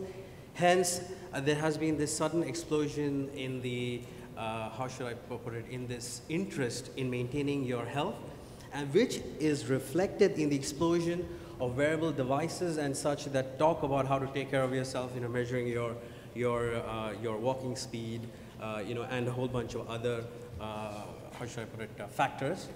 Now, the thing is, what I have noticed when researching these applications is that often the information that they give not necessarily makes complete sense to the user. I mean, sure, it's all very statistical with a bunch of numbers. It tells you this and that, but it doesn't really give you information which you'll be able to do immediately. And I'm talking more specifically about diagnostic applications, meaning when you use your medical apps to tell you about what's wrong with you. So in order to solve these problems, I have come up with the idea of Tapiatrix, which intends to bring artificial intelligence principles into diagnostic healthcare. So very briefly, I'd like to start off with what is Tapiatrix. As I said, that we intend to bring artificial intelligence principles into healthcare, and this is a front end and a back end application. That cyborg is just to give you an idea that it's machine intelligence which is really powering this thing. So now, when I was researching this problem, I noticed that it was not only me, but also there were a wide variety of people who had certain issues. More importantly, the doctors that were actually using these applications, and there was a research conducted last year with around 300 doctors by the National Health Service in the United Kingdom, and they actually did not find any of these applications really useful. They wouldn't recommend that you guys use these applications for anything serious. And as you can see, about 2/3 of them did not really like about what's out there.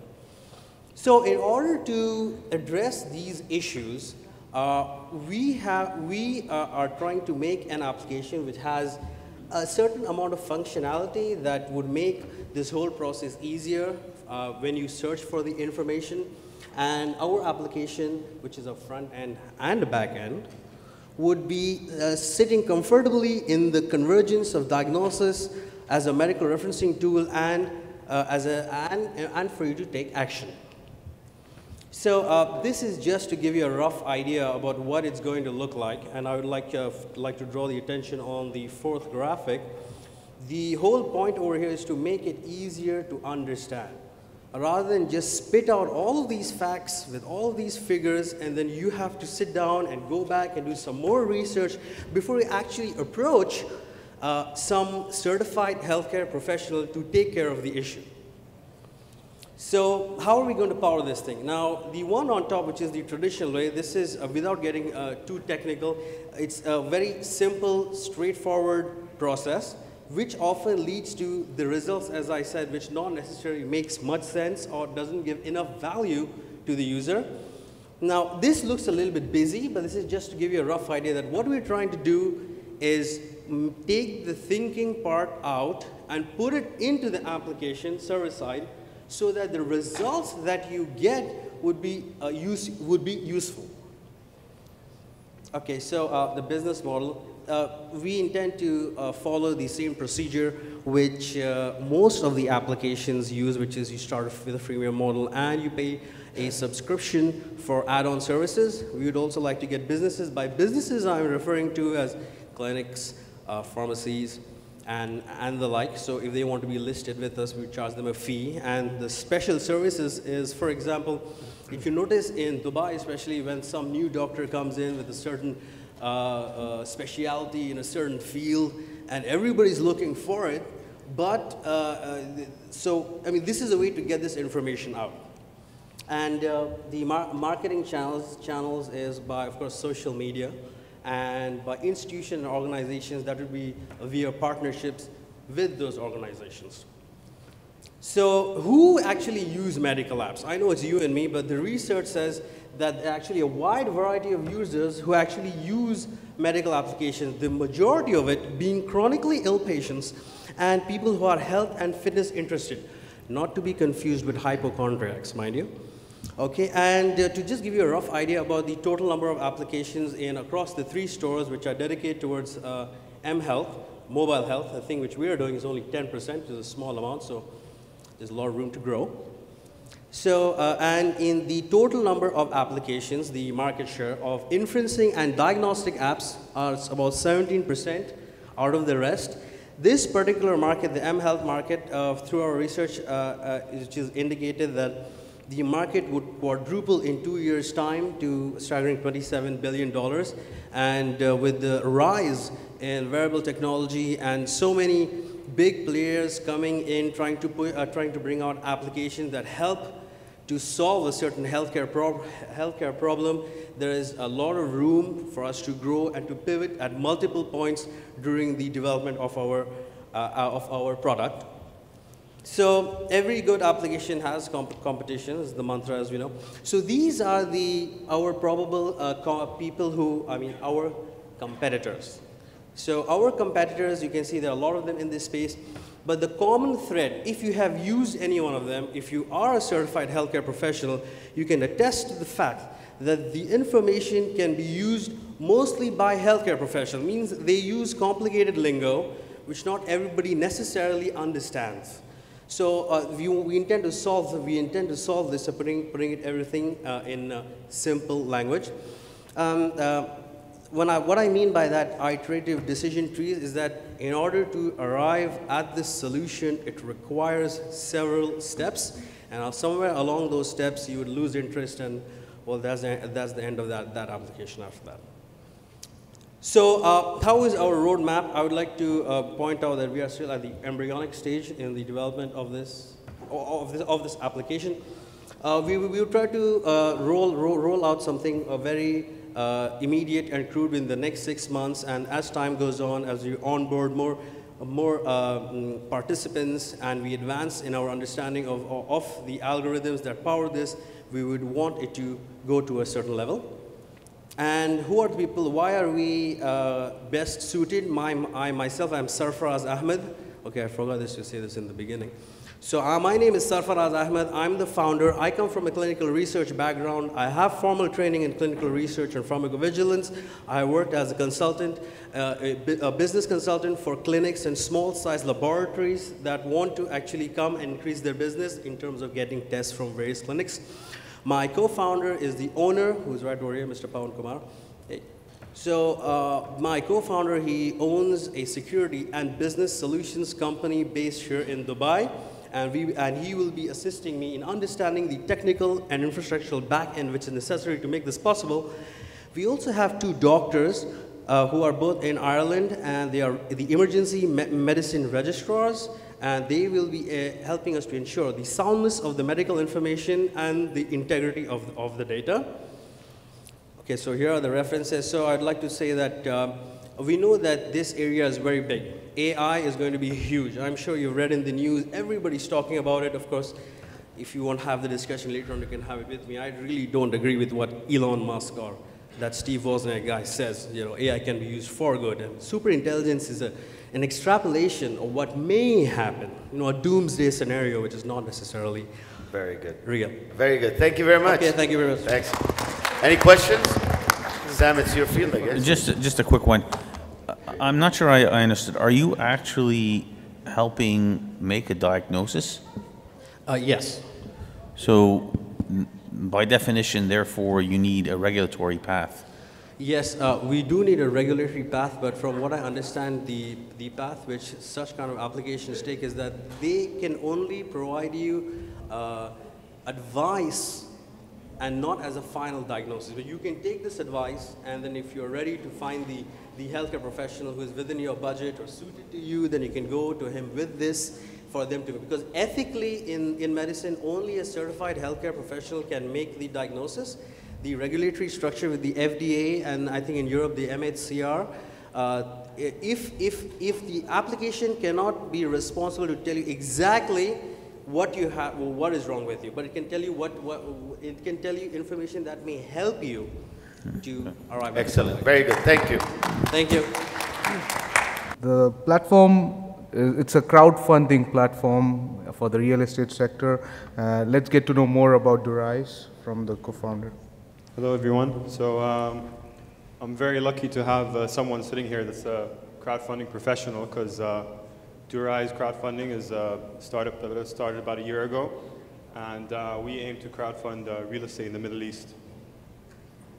So I'm going to go over the team really briefly and give you a business overview, show you a small video, and show you a product prototype, as well as the market opportunity that I'm talking about, and the unique value proposition, as well as the business model, and then show you the progress that we've made. So this is the team, myself, the founder and CEO. I'm from Kuwait. I've moved to Dubai 2 years ago after my graduation from the US, George Washington University. And then we have Zoe, she's from the Netherlands. She's our marketing professional.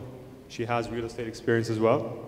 We have Maher, who's had more than 10 years sales experience, and Faizan, who's a financial analyst. So real estate investments have always been left to the wealthy or the big institutions, which is what real estate crowdfunding is trying to change. Through crowdfunding, you could pool a small investment as small as $5,000 into an expensive building that you couldn't have afforded on your own. Real estate makes some of the most collateralized investments and safest, in my opinion, and many professional opinions, which only explains why it would be a better option than storing your money in a bank account or a savings account with a low interest rate.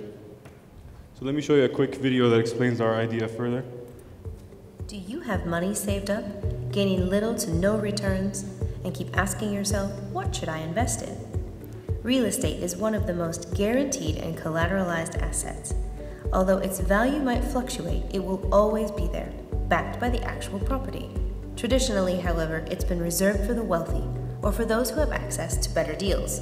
The only opportunities for investors to get into real estate are to save up, borrow money, invest in publicly traded real estate companies, or invest in a REIT. All are either risky, lack control, or have irregular returns. Derize gives the world access to real estate at affordable prices and with great ease and organization. Through our transparent deals, you will get to choose your ideal investment with a given timeline, expected returns, legal documents, and detailed studies, all at a click of a button from our portal. With an investment as small as $5,000, you could own a small percentage of a real estate property or portfolio. You will then be able to receive timely returns on your investment relative to the invested amount, while enjoying the benefits of real estate ownership. All of this is done through a simplified process and by charging the lowest amount in the industry as a whole, by eliminating the middle channels and connecting the investor directly to the property in question. Our portal is very easy to use and allows you to diversify your portfolio and track it with the utmost ease, so you can sit back, relax, and watch your investment grow.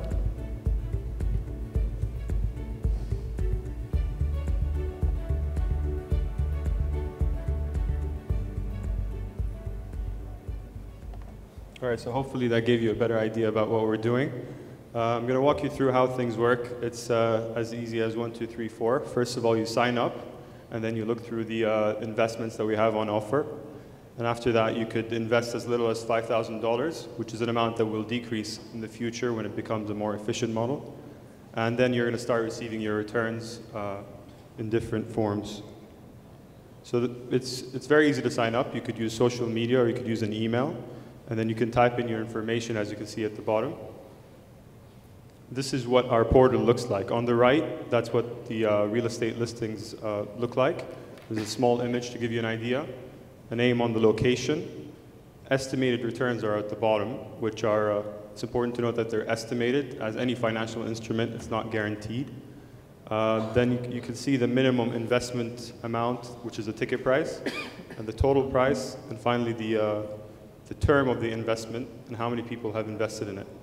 On the left, that's what your typical investment page looks like. You get some files that explain to you the financial model, the analysis, the property studies, and the market analysis as well. And if you care to see the property you're investing in, we've listed some pictures as well. This is what you'd see if you click on the button Invest. It's a 5-step process, and after that, you're done. First of all, are you an individual or are you a company? Second of all, you get to choose how many tickets you want, which also tells you how much percentage you're going to own of the property. And then step 3, you have to agree to certain rules and regulations that we have to abide. And then you type in some more information that we need to qualify you and do compliance checks, like an identity, proof of identity and proof of address. And finally, after review, you can submit it. We also have a community-based system, so you can message other investors, you can see your investments in a very clear manner, you could be alerted for any returns that have been deposited to your account.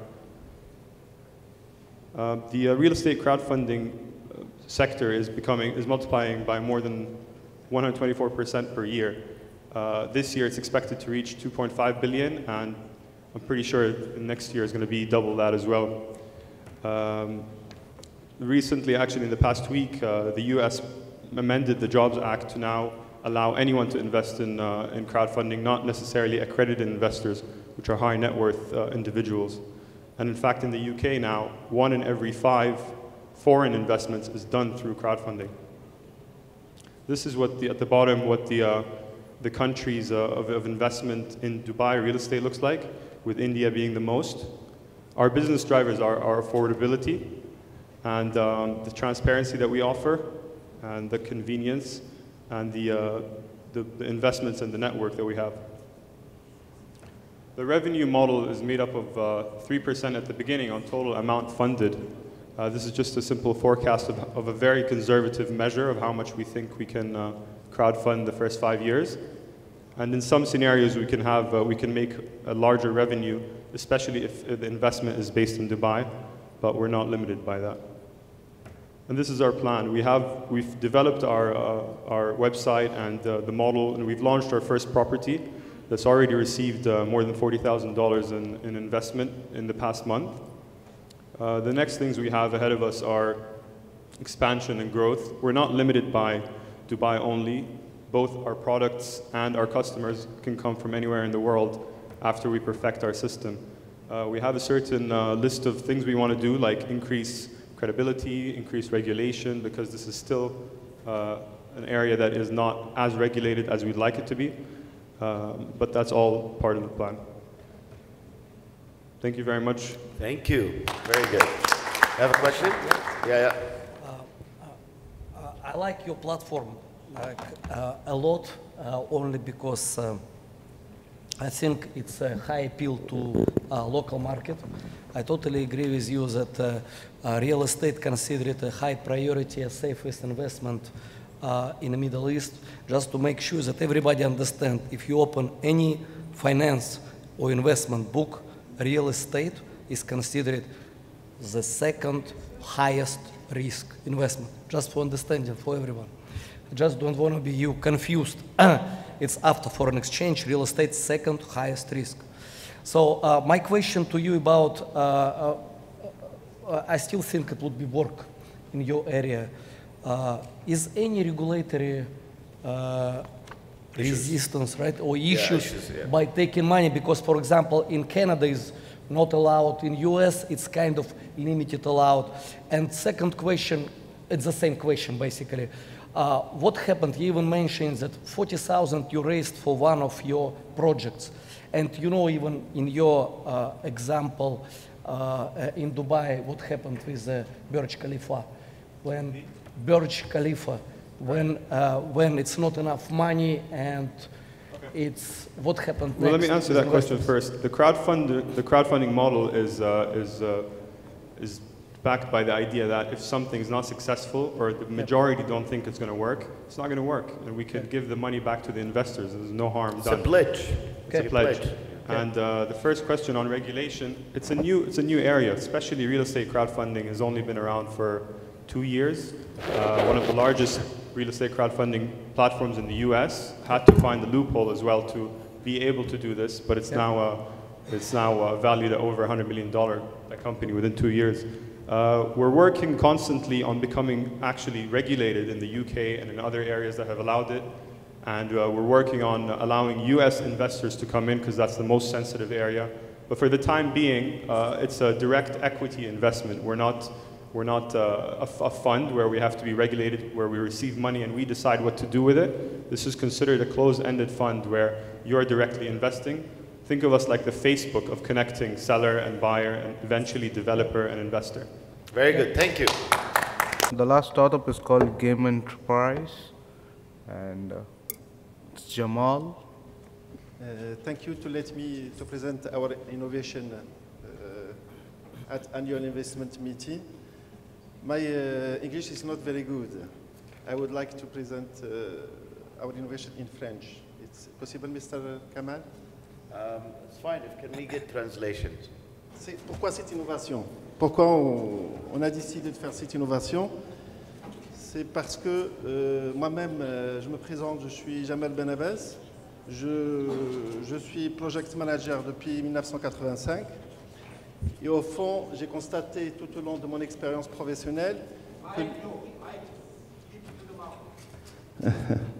J'ai constaté que, en tant que project manager, que les projets informatiques ne se terminent jamais dans les délais et dans les charges.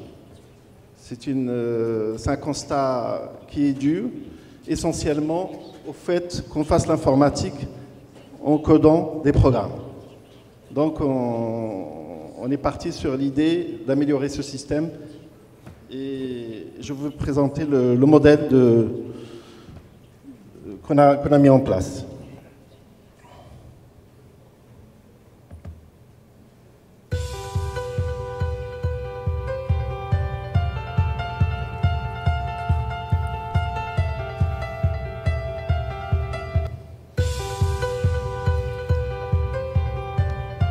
Alors Generium, le moteur qu'on a mis en place, au fond, son innovation, c'est qu'on génère 100% le programme. On ne code aucune ligne de code. Et pourquoi on génère 100% des lignes 100% du programme? C'est parce qu'on part du fait que depuis les années 80-90, on a mis en place ce qu'on appelle les modèles de données de traitement, et que ces modèles permettaient d'organiser les programmes pour qu'ils soient bien construits. Et nous, ce qu'on a ajouté, c'est qu'on a modélisé l'informatique elle-même. C'est-à-dire, au lieu de dire, comme les années 80-90, on a modélisé les données des traitements, aujourd'hui, nous, on a modélisé l'informatique. C'est-à-dire, quand je dis modéliser l'informatique, c'est que on sait que l'informatique est finie, c'est-à-dire il y a des documents, il y a des formulaires, des écrans, il y a des traitements, et donc on a appris à l'ordinateur de pouvoir provoquer ou de générer n'importe quelle partie d'un programme.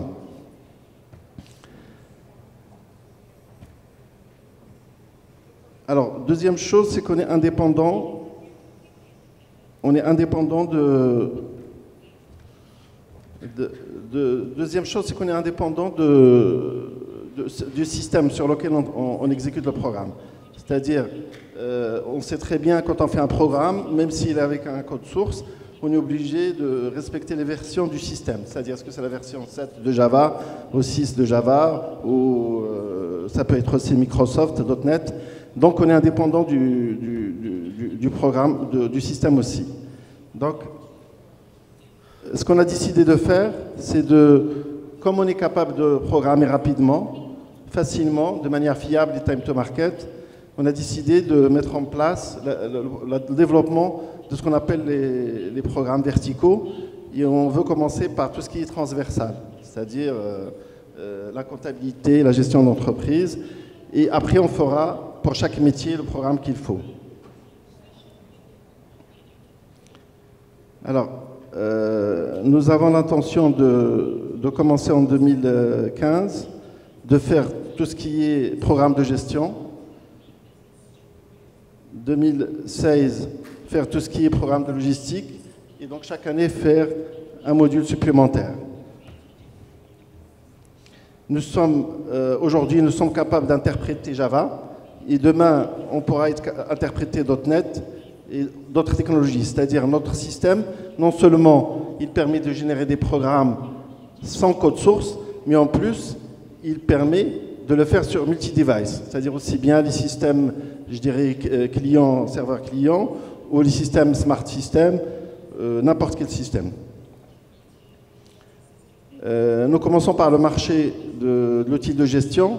Donc, parce qu'il s'agit de la France, nous avons 2,4 millions d'entreprises et nous avons 400 000 experts comptables. On sait qu'aujourd'hui, sur le marché, les outils de gestion sont difficiles à utiliser par les entreprises et que ça coûte cher, et surtout pour les petites entreprises. Nous avons pu mettre en place un partenariat avec un NS2B, Next Step to Business, qui est le premier distributeur en France de logiciels de gestion. Notre équipe, nous avons 2 analystes programmeurs, nous avons un ingénieur major des majors de sa promotion, nous avons 2 ingénieurs certifiés Generium, notre moteur, et nous avons un graphic designer. Pour notre partenaire NS2B, il y a ses experts parce qu'il est le premier sur le marché, donc il a ses experts aussi bien au niveau métier de la gestion qu'au niveau de la vente et de la distribution sur le marché français. Pour financer ce premier logiciel, nous avons besoin de 185 000 €. Nous avons estimé qu'à partir de mars 2017, nous atteindrons le point mort, le break-even point. Donc, nous avons déjà fait le prototype en décembre 2014. Nous avons réussi à développer ce prototype 8 fois plus vite que ce qu'on aurait développé en Java ou PHP. Nous pensons lancer ce premier logiciel en décembre 2015. Donc, c'est là où on a besoin de 185 000 €.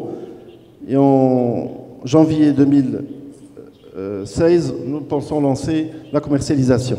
Et là, on a besoin de 75 000 €.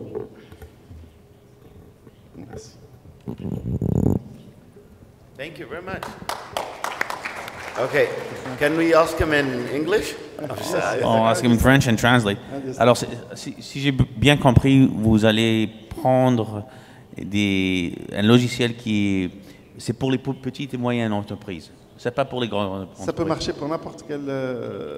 Mais c'est essentiellement de prendre les capacités que les grandes entreprises ont, parce qu'ils ont beaucoup d'argent, et les faire affordable pour les petits. Okay, so my question was, basically they're giving small, medium. Oh, you got to translate. Okay, sorry. Very good. Okay. Excellent.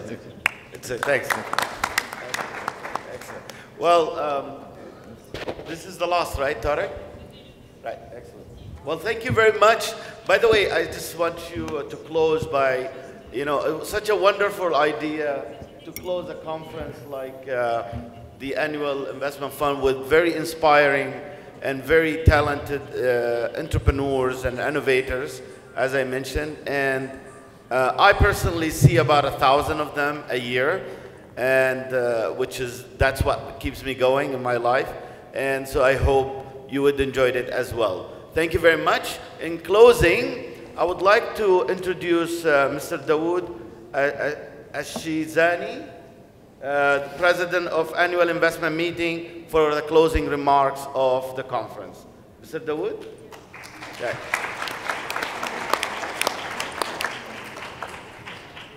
Bismillah ar-Rahman ar-Rahim.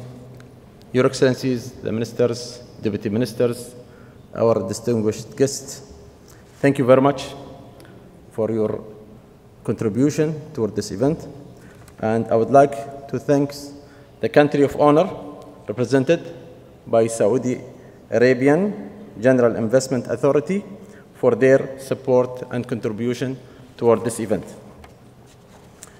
We would like also to extend our thanks to our partners and sponsors to the Annual Investment Meeting 2015, Emirates Global Aluminium, Dubai World Central, King Abdullah Economic City, Saud Bahwan Group, and Abu Dhabi Department for Economic Development.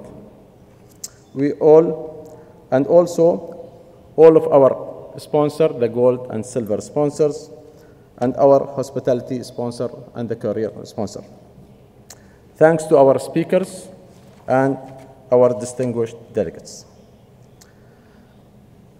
The 3 event days have been very busy for all of us, and we have been all busy in doing business meetings. And I hope these meetings will be resulted to a positive and generate a positive outcomes to all of us in the near future. The first day, we had the visit of His Highness Sheikh Mohammed bin Rashid Al Maktoum, the Vice President of UAE and the Prime Minister of UAE and the ruler of Dubai. We also launched on the first day the Foreign Direct Investment Report, which was a very distinguished report and has been really remarkable feedback from a lot of our distinguished guests. Yesterday, we had a very interesting roundtable ministerial discussion with the participation of 8 ministers and a contribution of more than 30 ministers from different countries, sharing their views about foreign direct investments, issues and policies in the whole world. I would like to share with you the ministerial declaration of the Annual Investment Meeting 2015 as following. 1, participants welcome the opportunity created by the conference for stakeholders from government and the private sector to consider the critical role of foreign direct investment, FDI, in the attainment of the Sustainable Development Goals that will be adopted this year by the United Nations General Assembly as part of the new post-2015 development agenda. With this context, it was agreed that the ultimate outcome of FDI must be promote inclusive growth, jobs and prosperity. Countries need to identify their comparative advantages and build national strategies based on defined vision for their most competitive sectors to achieve the scale of investment required for the attainment of SDGs. Innovative public-private partnership by stable and predictable national public policies are essential. Second, in order to attract FDI, countries need to develop stable, predictable, and transparent investment climates. The most effective use of FDI is to create long-term infrastructure. Two ways to fast-track FDI into countries can be through policies and free economic zones. Third, great opportunities exist for investment in agriculture to ensure food security for the growing population of the world, creating the enabling environment for innovation and technological advances. Advances will be essential to achieve these goals. Fourth, partnership between host and recipient countries to safeguard the interests of the investors and recipient can support sustainable development. FDI benefits should reach not just a few individuals, but societies at large through transparent, predictable, and non-discriminatory business regulations and investment policies. Fifth, to this end, participants welcome the idea of UAE Minister of Economy for establishing a committee of stakeholders to address the challenges of attracting FDI into Africa for agriculture and other sectors. Such a committee of interest parties could explore how to drive investment into interested parties could explore how to drive investment into sustainable agriculture production system and supply chain development, building on best practices in the nexus of energy, water, food security.